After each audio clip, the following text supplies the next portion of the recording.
0 yoki 50. Ba'zida o'zimizni juda ko'p cheklaymiz. Bu holat menda juda ko'p bo'ladi. Misol uchun, qayerga bormoqchi bo'lsam, uydagilardan so'rashdan oldin, to'xta, hozir so'rasam baribir yo'q deydi. Undan ko'ra so'ramayman deyman-da, va natijam 0. Agar bironta narsani deylik tatib ko'rmoqchi bo'lsam, ovqatni misol uchun, to'xta, bu ovqat menga baribir yoqmaydi-ku deb tatmayman va natija 0. Universitetga topshirishdan ham oldin, bu universitetga baribir topshirsam yiqilaman, undan ko'ra qo'y topshirmayman deyman-da, natijada topshirmayman va yana natija 0. Bizada mana shu 0 natijani 50 hech bo'lmaganda eng kamida 50 qilish, ya'ni 50% qilish imkoniyati bor. Va bu juda oson.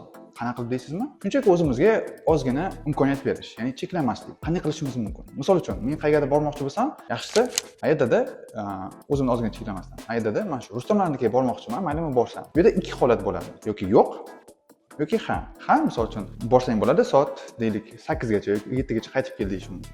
Yoki universitetga kirishdan oldin ham. To'xta, balki topshirib ko'ray, balkim bilimim yetar. Hech bo'lmasam kontraktga kirarman. Agar topshirib ko'radigan bo'lsam, men bilib olaman, hech bo'lmaganda bunga bilimim yetdi yoki yetmadi. Ovqatni tatib ko'rishdan ham xuddi shunday. Bu ovqat menga yoqdi, yoqsa yeyman, yoqmasa keyingi safar bu ovqatni yemayman. Yoki bilmayman, bironta yaxshi ko'rgan qizingiz bordir. U bilan siz qancha vaqtdan beri ayta olmayotgandirsiz. Siz qo'rqayotgandirsiz balkim aytishdan. Agar hozir aytsam, menga javob bilan aytaman, yo'q deydi deb qo'rqayotgandirsiz. Eng yaxshi yo'li buni shunchaki aytib ko'rish. Bo'ldi xolos, shunchaki qilib ko'rish. Natija esa 50 ga 50 yoki ha javob olasiz yoki yo'q javob olasiz. Lekin eng anig'i bilamanki bu 0 emas. Xullas, mana shunday qilib siz 0 sonini eng kamida 50 ga chiqarishingiz mumkin. Buning uchun shunchaki siz o'zingizga imkoniyat bering va o'zingizni cheklamang. Videomiz sizlar uchun qiziqarli bo'lganiga umiddaman. Keyingi videolarda ko'rishguncha.